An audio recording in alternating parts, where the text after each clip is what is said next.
नमस्कार शेतकरी मित्रांनो, महाराष्ट्रातील या जिल्ह्यातील शेतकऱ्यांसाठी आली सर्वात मोठी आनंदाची बातमी. सोयाबीन पिकांसाठी 45 कोटी रुपयांचा पीक विमा हा मंजूर झालेला आहे. शेतकरी मित्रांनो, आता कोणत्या तारखेपासून शेतकऱ्यांना मिळणार ते सुद्धा बघूया. शेतकरी मित्रांनो, परभणी जिल्ह्यातील हजारो सोयाबीन उत्पन्नात शेतकऱ्यांना खरीप हंगामात 2025 साठी खूप मोठी खुश खबर आलेली आहे. शेतकरी मित्रांनो, प्रधानमंत्री पीक विमा योजनेअंतर्गत विमा कंपनीने जिल्ह्यातील 6 तालुक्यातील शेतकऱ्यांच्या सोयाबीन पिकांसाठी 45 कोटी 70 लाख रुपयांचा पीक विमा हा मंजूर केलेला आहे. शेतकरी मित्रांनो, आता हा पीक विमा शेतकऱ्यांना केव्हा मिळणार हे सुद्धा आपण व्हिडिओच्या समोर बघूया. शेतकरी मित्रांनो, यामुळे नैसर्गिक आपत्तीमुळे नुकसान झालेल्या शेतकऱ्यांना खूप मोठा आर्थिक आधार सुद्धा होणार आहे. शेतकरी मित्रांनो, आता शेतकरी मित्रांनो, कोणत्या तालुक्यांना मिळाला फायदा ते आधी बघूया. परभणी जिल्ह्यात एकूण 9 तालुके आहेत. त्यापैकी चिंतूर, शेलू, मानवत,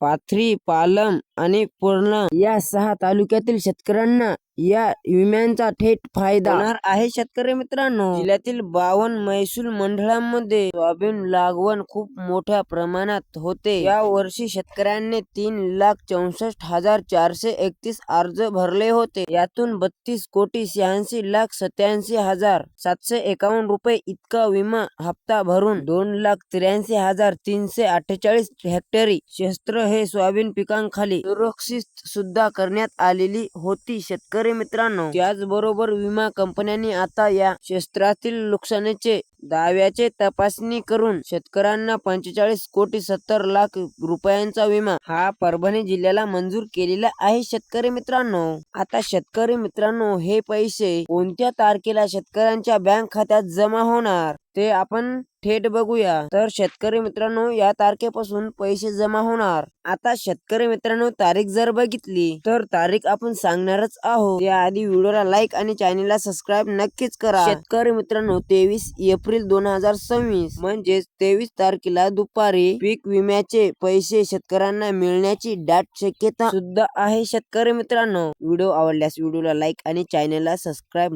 नक्कीच करा. भेटू एकदा अशाच पुढच्या नवीन अपडेट मध्ये. तोपर्यंत धन्यवाद.